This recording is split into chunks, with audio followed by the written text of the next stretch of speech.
बिल्कुल एनर्जी में रहना, क्योंकि आज जो मैं पढ़ाने वाली हूँ वो बहुत ही ज्यादा इंपॉर्टेंट है। इंपॉर्टेंट मतलब बस ये बोर्ड में तो जरूर आएगा। क्या है तो ये देखते हैं। आज हम लोग पढ़ेंगे ओम का नियम, जिसको हिंदी में ओम का नियम बोलते हैं बट इंग्लिश में बोलते हैं ओम्स लॉ। तो चलिए देखते हैं ओम्स लॉ क्या होता है। बहुत अच्छे से तैयार करते चलो, और ये आता है बोर्ड में, ठीक है। तो चलिए देखते हैं। एक्चुअल में सन 1828 में एक जर्मन साइंटिस्ट थे जिनका नाम था जॉर्ज साइमन ओम। उन्होंने क्या किया था, एक रिलेशन दिया, एक नियम दिया जो कि करंट के फ्लो को डिफाइन कर रहा था। यानी कि धारा के प्रवाह को डिफाइन करने के लिए, बताने के लिए उन्होंने एक नियम को दिया।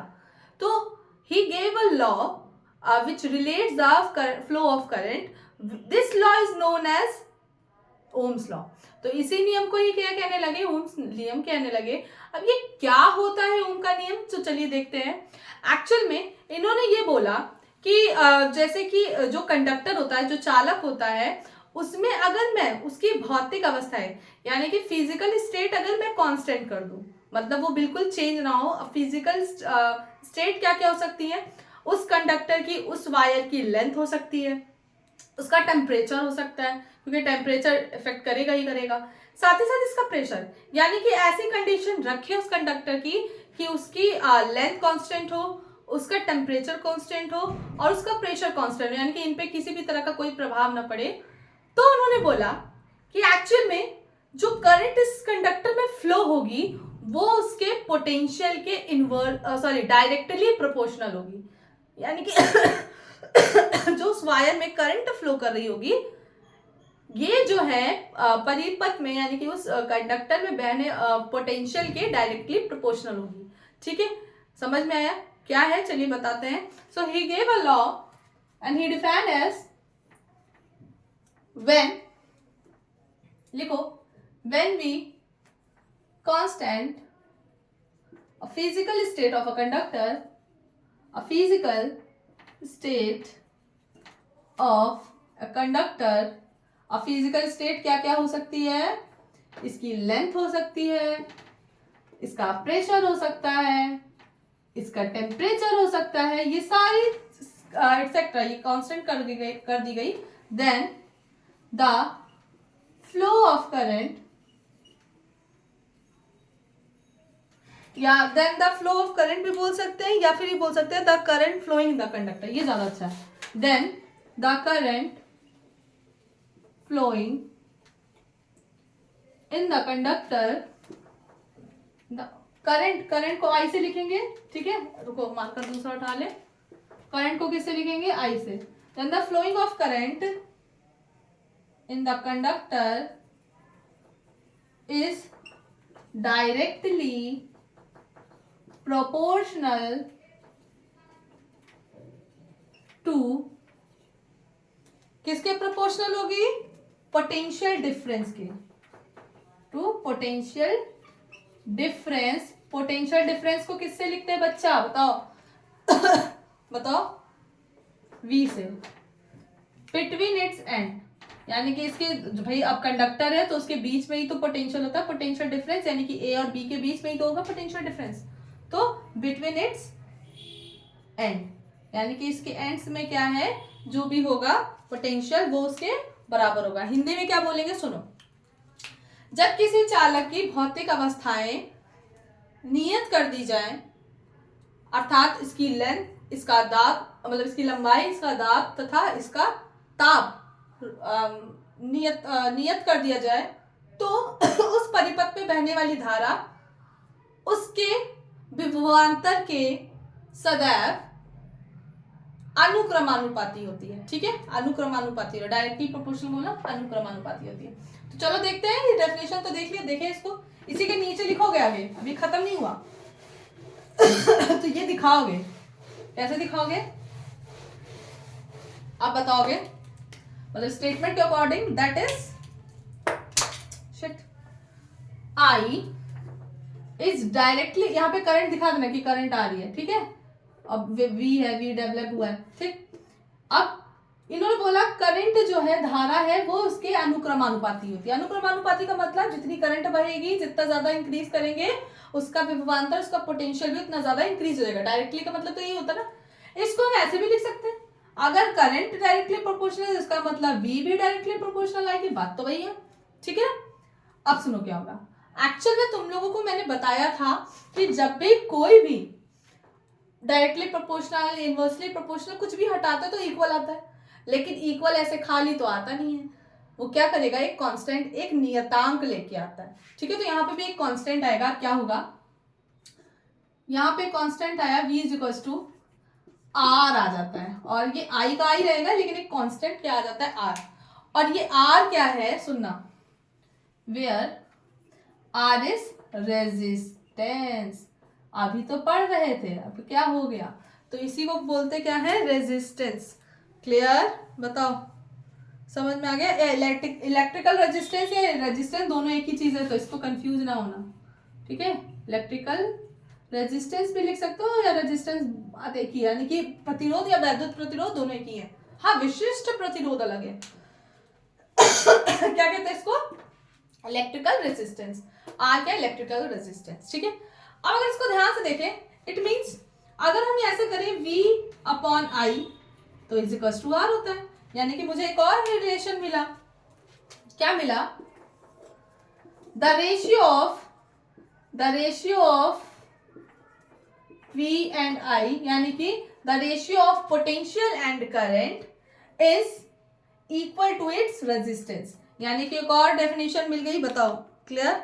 तो दूसरे शब्दों में बोल सकते हैं, if physical state of a conductor remain unchanged, यानी कि किसी भी कंडक्टर की अगर मैंने फिजिकल स्टेट अनचेंज कर दी, then the ratio of potential difference and the flowing of current in a conductor is always equal to its resistance. देखो दो डेफिनेशन आ गई, एक ये भी है और एक ये भी है, ठीक है। हिंदी में क्या बोलेंगे, यदि किसी चालक की भौतिक अवस्थाएं अनचेंज को क्या कहते हैं, स्थायी हो, तो उस परिपथ में या उस चालक में का विभवांतर तथा उसमें बहने वाली धारा का अनुपात सदैव प्रतिरोध के बराबर होता है, सदैव उसके प्रतिरोध के बराबर होता है।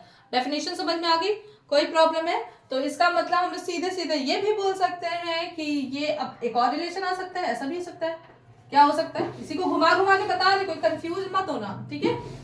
अब हम क्या कर सकते हैं, अगर हमें आई निकालना हो, हम इसको इधर ले जाए तो I इज इक्वल टू क्या हो रहा है, V अपॉन R मिल रहा है, मतलब ये इधर ले जाओ इसको इधर, तो I is equal to V upon R मिल रहा है कि नहीं। अब इससे ही दो चीजें बताएंगे, देखिए क्या होगा। इसमें देख रहे हो कि करंट किसके प्रोपोर्शनल है, यानी कि I किसके प्रोपोर्शनल है, V के। इसका मतलब जितना करंट बढ़ाएंगे पोटेंशियल डिफरेंस भी उतना इंक्रीज होगा, बिल्कुल होता है। जितना करंट फ्लो होती है पोटेंशियल उतना ही तो आता है, वोल्टेज उतना ही तो इंक्रीज होता है। वोल्टेज क्या है, तुम्हारे वोल्टेज बहुत हाई आ रहा है बोलते हो, तो पंखा तेज तेज चलने लगता है कि नहीं। तो एक्चुअल में क्या होता है, वो पंखा क्यों तेज तेज चलने लगता है, बिकॉज करंट का फ्लो ज्यादा होने लगता है। क्लियर। अब ये इनवर्सली प्रोपोर्शनल है, कैसे, I is inversely proportional 1/R, inversely याद है ना, विक्रमानुपाती। तो जितना करंट फ्लो होगी प्रतिरोध उसका उतना ही कम होगा, और जितना प्रतिरोध बढ़ेगा करंट उतनी ही कम हो जाएगी। भाई प्रतिरोध का मतलब ही ना बाधा उत्पन्न करे। तो अगर किसी क्वेश्चन में ऐसा आया कि किसी चालक में प्रतिरोध 2 गुना है, तो याद रखना उसकी करंट जस्ट उसकी आधी हो जाएगी। क्लियर, कैसे देख लो खुद ही करके, ये भाई 2 गुना कर दिया तुमने, ठीक है। I is equal to 1/2R, 2R किया, तो अगर ध्यान से देख रहे हो तो I इज इक्वल टू 1/2 ही तो दिख रहा है। क्लियर, तो ये सब अभी क्वेश्चन करोगे, कोई प्रॉब्लम। चलो आगे बढ़े। मैंने इसके लिए इसकी वीडियो अलग से बना दी, बिकॉज इस कंटेंट को अलग से ढूंढना चाहोगे तो तुम्हें याद रहेगा ओम्स लॉ का है। अभी इसकी पहले वाली वीडियो में अगर ऐड कर देते तो तुम लोग फिर अगर मान लो तुम लोग को याद करना होता तो प्रॉब्लम आती है, ठीक है। पेपर में ये डायग्राम छोटू सा बना देना, ऐसे इक्वेशन दिखा देना, नंबर तुम्हारे पूरे, ठीक। इतना बता देना, काम खत्म। अब बात करते हैं यहाँ पर कि एक्चुअल में रेजिस्टेंस पढ़ा तो, लेकिन एक्चुअल में अगर तुमसे कोई पूछे कि what is the resistance, what is electrical resistance, तो इसकी डेफिनेशन क्या दोगे, तो इसी को देखते हैं क्या है, ठीक है। अच्छा भाई, हाँ, इसमें ओम्स लॉ पढ़ ही रहा है तो इसी में वेरिफिकेशन ऑफ ओम्स लॉ भी बता ही देते हैं, फिर हम आएंगे रेजिस्टेंस में। Verification of Ohm's law. Verification को क्या बोलते हैं हिंदी में? अरे कुछ वेरीफाई करना, मतलब पता लगाना सही है कि गलत है, ये याद रखना।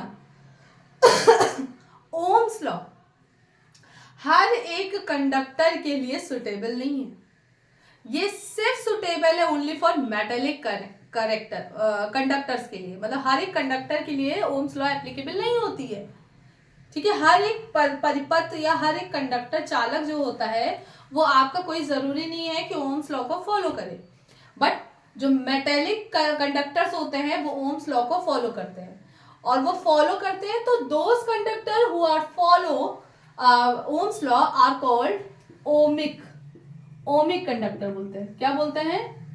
ओमिक कंडक्टर या फिर लीनियर कंडक्टर। लीनियर कंडक्टर क्यों कहते हैं अभी बताते हैं, और जो नहीं फॉलो करते हैं उनको अनोमिक बोलते हैं, ठीक। अब सुनो क्या होता है कि ये बहुत, जब तुम बीएससी में जाओगे तो तुम लोग एक लैब में मिलेगा, एक पूरा इंस्ट्रूमेंट होता है मतलब उसमें तुम्हें क्या करना होता है, उसमें रियोस्टेट भी लगा होता है। रियोस्टेट समझा दिया अभी, बताया था। वेरिएबल रेजिस्टेंस, प्रतिरोध भी रहेगा, रेजिस्टेंस भी रहेगा, ठीक है। उसमें वोल्ट मीटर भी देगा, एमीटर भी देगा, वायर सब कनेक्ट रहेगा बैटरी से। उसमें तुम्हें क्या निकालना होता है कि अलग अलग प्रतिरोध पे अलग अलग, मतलब प्रतिरोध की एक बड़ी सी वो होती है, एक सेट होता है पूरा, अलग अलग टाइप की कुंजी उसमें लगी होती है, अलग अलग टाइप की कीज में अलग अलग टाइप का प्रतिरोध होता है, ठीक है।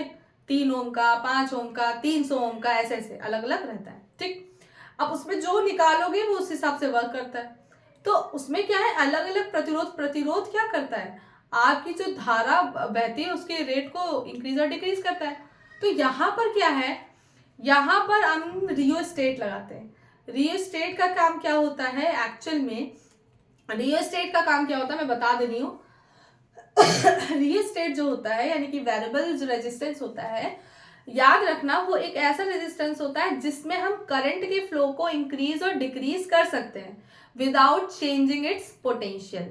यानी कि उस परिपथ में अगर रियोस्टेट लगा है तो करंट के फ्लो को इंक्रीज और डिक्रीज कर सकते हैं बिना उसके पोटेंशियल को चेंज किए, इसीलिए रियोस्टेट लगाया जाता है। इसका मतलब अगर मुझसे किसी ने कहा भाई हम कोई एक्सपेरिमेंट कर रहे हैं फिजिक्स में, तो अब उसमें क्या है, मुझे अलग अलग वैल्यू चाहिए होंगी, अलग अलग रीडिंग्स चाहिए होंगी, तो अलग अलग रीडिंग्स के लिए, अलग अलग करंट की रीडिंग्स के लिए मुझे क्या है कि अलग अलग फ्लो में चाहिए। लेकिन प्रॉब्लम यही आती है कि अलग अलग कंडक्टर्स अगर मतलब अलग अलग क्या कहते हैं करंट फ्लो अगर करवाएंगे तो पोटेंशियल भी चेंज हो जाएगा। तो अगर मैं चाहूँ कि अगर मुझे पोटेंशियल वही रखना है जैसे 20 वोल्ट का दिया जो भी दिया, और मुझे खाली सिर्फ करंट को इंक्रीज और डिक्रीज करना है, तो वहां पर हम यूज करते हैं रियोस्टेट यानी कि वेरिएबल रेजिस्टेंस, ठीक है। अब ये क्या होता है मैंने बता दिया, without changing the potential difference या potential of any circuit and change the electric current, flow of electric current increasing और decreasing for the measuring the value, so it is use, ठीक है। क्लियर, समझ में आ गया। तो एक परिपथ बनाने जा रहे हैं, अब इसमें देखो ऐसे ही पढ़ोगे तुम लोग आगे चल के, प्लस माइनस में है, यहाँ पे वोल्ट मीटर लग गया, ये भी प्लस माइनस में है, ठीक। अब यहाँ पे क्या है, आगे चलते चलते यहाँ पे एक प्रतिरोध लग गया, ठीक है। बता नहीं रहे घुमा घुमा के, बस इस चीज से खत्म करो। बैटरी है, ठीक। अब क्या होगा, यहाँ से यहाँ पे की है अब क्या है यहाँ पे इन्होंने रियोस्टेट लगा दिया, मैंने बताया ना ये भी सिंबल होता है ये, ठीक है। करंट आएगी यहीं से आएगी भाई, ठीक है ना, कुंजी है खुली हुई है, पूरा अपना आएगी, ठीक है। अब यहीं पे बताते हैं होगा क्या, यहाँ पे क्या होगा, एक ग्राफ बनाते हैं हम लोग, ठीक है। एक ग्राफ बनाते हैं और वो ग्राफ जो बनता है वो वोल्टेज और करंट के बीच में बनता है, वी और आई ग्राफ होता है जिसको वी आई ग्राफ बोलते हैं, ठीक। यहाँ पे क्या होता है कि अब रियोस्टेट लगाया, अलग अलग रेजिस्टेंस के हम लोग कुंजी निकाल के लगा रहे, तो अलग अलग हमें करंट मिल रही है अलग अलग वोल्टेज पे, तो अलग अलग वोल्टेज पे क्या होता है हमें अलग अलग करंट मिलती है, ठीक है। हम क्या करेंगे, ग्राफ में अलग अलग पॉइंट को ड्रॉ कर लेते हैं ऐसे, ठीक है। और आगे चलते हैं, मतलब करंट इस देखो ग्राफ है, अब यहाँ पे 20 वोल्ट जैसे कुछ लिया है तो यहाँ पर करंट ये कुछ आ रही है, फिर यहाँ से लिया तो ये कुछ करंट आ रही है, तो जब फाइनली हम लोग मैच कराएंगे तो मालूम चलता है कि हमें एक स्ट्रेट लाइन ही मिलती है, और अगर हमें स्ट्रेट लाइन मिल रही है तो इसका मतलब ये ओमिक पाथ है, यानी कि ओम्स लॉ को फॉलो कर रहा है। और आपको भी मालूम है कि V अपॉन I का रेशियो हमें क्या दे देगा, रेजिस्टेंस। बताओ, क्लियर, समझ में आ गया। तो यही होता है, ये y एक्सिस है, सॉरी ये x एक्सिस है, ये y एक्सिस है, तो यहाँ पे ये ओमिक लॉ को फॉलो करता है। जो रेजिस्टेंस अब कुछ ऐसा निकाला, ऐसा ऐसा मिला, तो ये माना जाता है कि ओम्स लॉ को फॉलो नहीं कर रहा है। ठीक है, ये गत्तीय बोलते हैं, गत्तीय, ये ओमिक बोलते हैं, ओमी ग्राफ मिलता है, ये गत्तीय ग्राफ मिलता है, ऐसे कुछ बोलते हैं। समझ में आ गया, क्लियर। देखो ये स्टेट के बारे में भी बता दिया मैंने।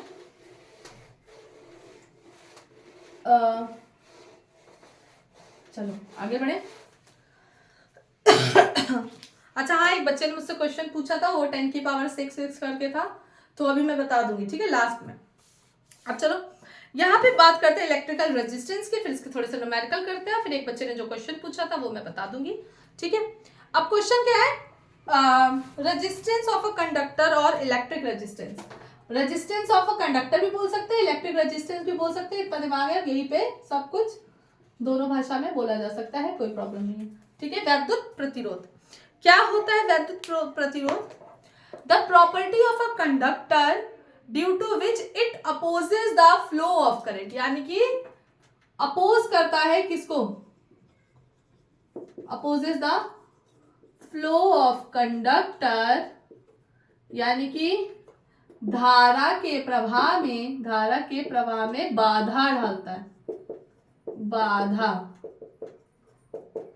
डालता है। ठीक है, opposes the flow of current through it is called the resistance of a conductor और इलेक्ट्रिक रेजिस्टेंस। क्या बोलते हैं, इलेक्ट्रिक रेजिस्टेंस बोलते हैं। Okay, is this clear to all? Okay, तो अब यहाँ पे देखते हैं यहाँ पे होगा क्या। तो इसका मतलब अगर मैं रेजिस्टेंस की बात करूं, R is equal to potential difference, अभी तो निकाला ना ओम्स लॉ में, ठीक है, V है अपॉन क्या होगा बताओ, करंट, ठीक, I। बात क्लियर? अब सुनो होगा क्या, यहाँ पे काम की बात बताने जा रहे हैं।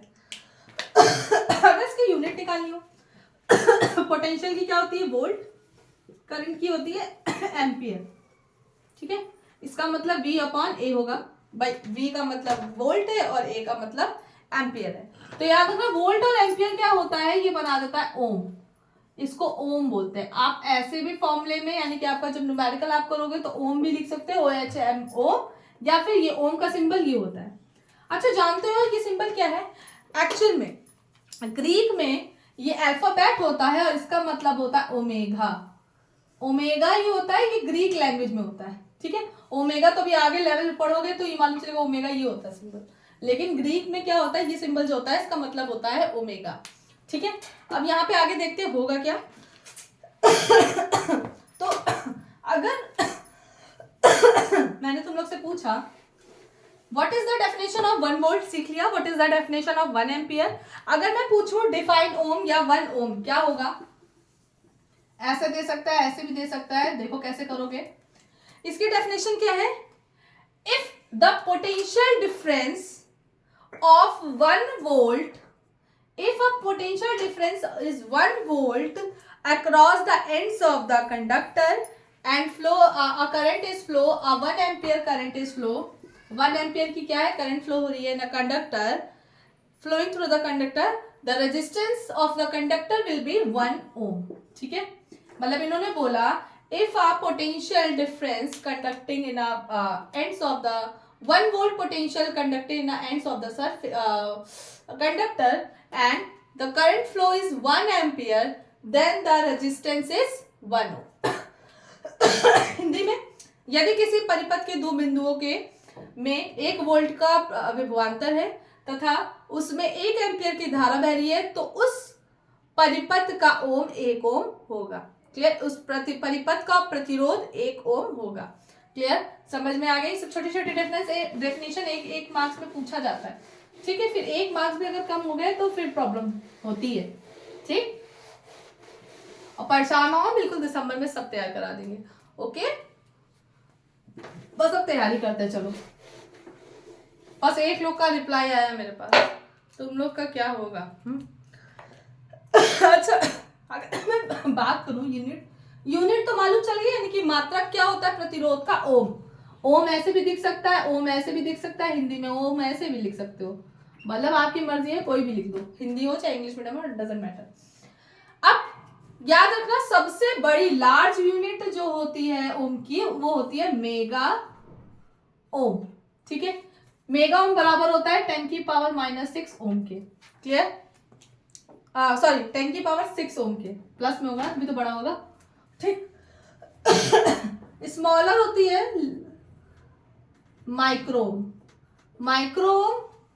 माइक्रोम होता है 10⁻⁻6 ओम।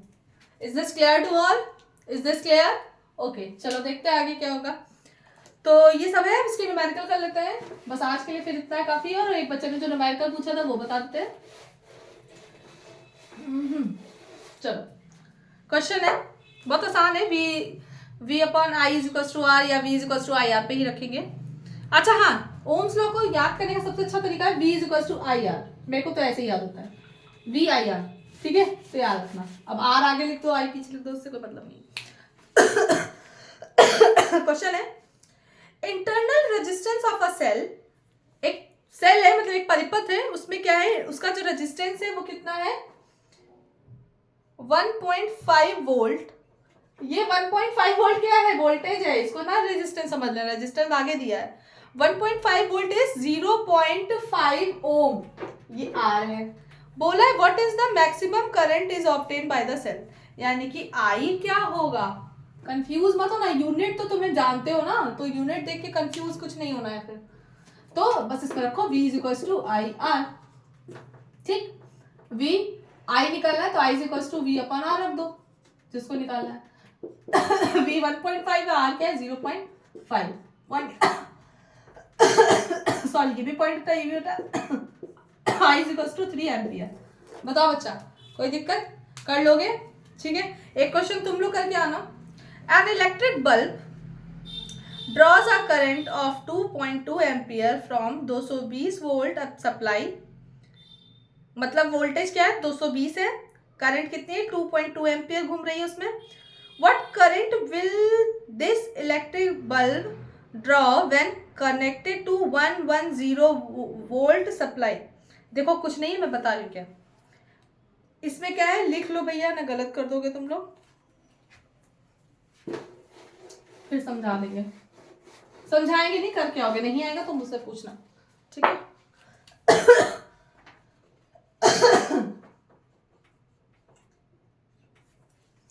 एन इलेक्ट्रिक बल्ब, यही समझा देंगे भी क्लियर हो जाएगा। बल्ब हिंदी मीडियम में हिंदी में समझा देंगे बच्चे, परेशान ना होना।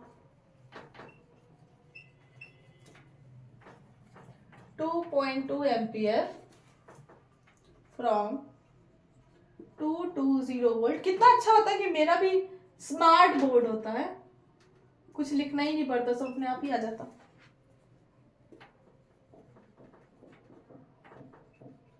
What current will this electric bulb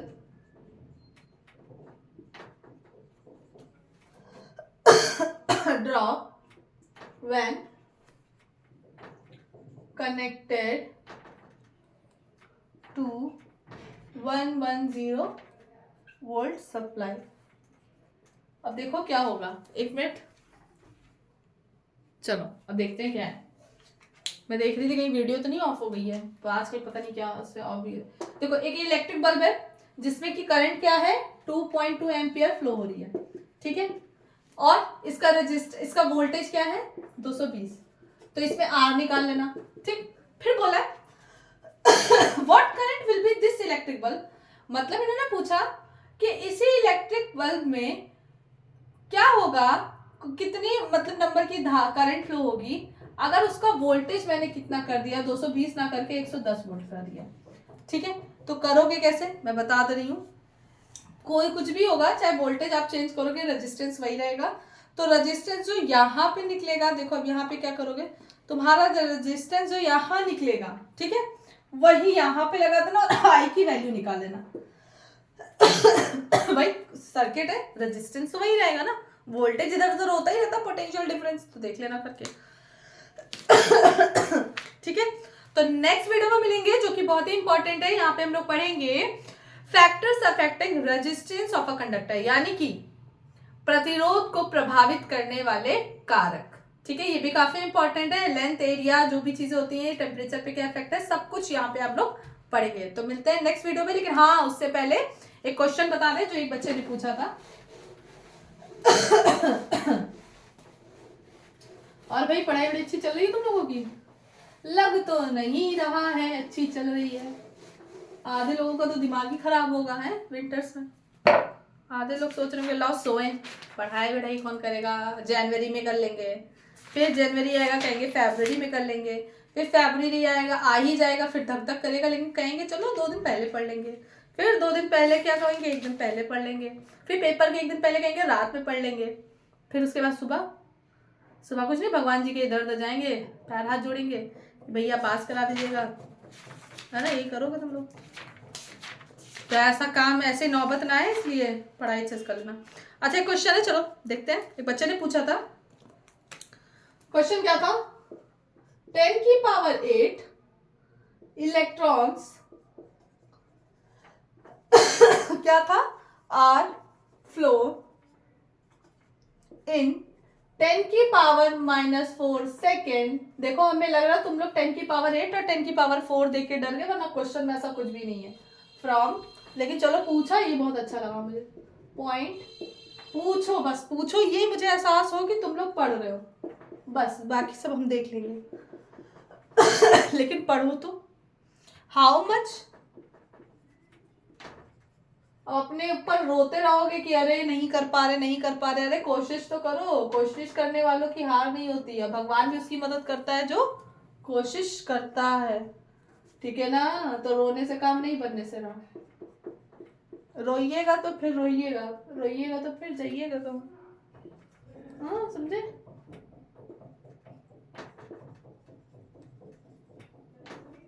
बस ये सब कहानी में पता है।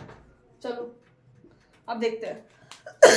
अब क्या है क्वेश्चन है, 10 की power 8 electrons are flown in अ 10 की power -4 second, point A to B, how much current in the direction will be flow. देखो इन्होंने बोला एक कंडक्टर है A to B, इसमें इलेक्ट्रॉन्स इतने फ्लो कर रहे हैं, तो बच्चा ये n है 10 की पावर 8। ठीक, इन्होंने बोला टाइम कितना लग रहा है 10 की पावर -4, हमें क्या निकालना है, बोला आई निकालो कि करंट किस डायरेक्शन में भी फ्लो कर रही है और कितनी डायरेक्शन में पूछा है, तो डायरेक्शन भी बतानी पड़ेगी। कुछ नहीं, चलो करते हैं। एन दिया है, अब आपको मालूम है ई बताने की जरूरत नहीं, पेपर में दिया हो तो सही, नहीं दिया हो तो हमें मालूम है 1.6 इंटू 10 की पावर -19 कूलम्स। तो पहले तो यार चार्ज निकालते हैं। Q is equal to n e, Q n 10 की पावर 8, ई क्या है 1.6 इंटू 10 की पावर -19 कूलम्स। अब क्या होगा 1.6 इंटू 10 की पावर -19, ये प्लस का 8 है, क्या हो जाएगा बताओ। Q इज इक्वल टू 1.6 कितना आएगा -19 प्लस 8 इंटू 10 की पावर -11 कूलम्स। चार्ज है तो C से लिखेंगे। अब ये Q आ गया, बल्ले बल्ले। अब Q आ गया तो हम लोग क्या करेंगे आगे बच्चे, I निकाल सकते हैं। क्या था, Q is equal to it I T, time दिया हुआ है। I निकालना तो I is equal to Q upon T, the flow of charge है ना, the flow of charge per second, तो यही तो होता है करंट। तो चलो देखते हैं Q कितना है 1.6 इंटू 10 की पावर -19, टाइम कितना है 10 की पावर 8, अरे भाई तो बड़ा आसान है। I is equal to 1.6 into 10 की पावर -19, ये क्या है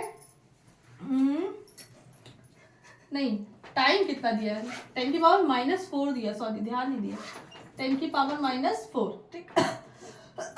-4 ऊपर जाएगा प्लस का 4, और ये 19 नहीं है, हम ध्यान नहीं दे रहे, कितना आया 11 आया है, वही मैं कहूँ कुछ गड़बड़ लग रहा है मुझे। ठीक है, अब I इज इक्वल टू क्या होगा -11 प्लस 4 कितना आ जाएगा 1.6 इंटू 10 की पावर -7 एम्पियर। इतनी करंट क्या हो रही है इस कंडक्टर में फ्लो कर रही है। ओके, सो आई होप आपको ये वीडियो समझ में आया हो और ऐसे तैयारी करते चलो और ऑल द बेस्ट।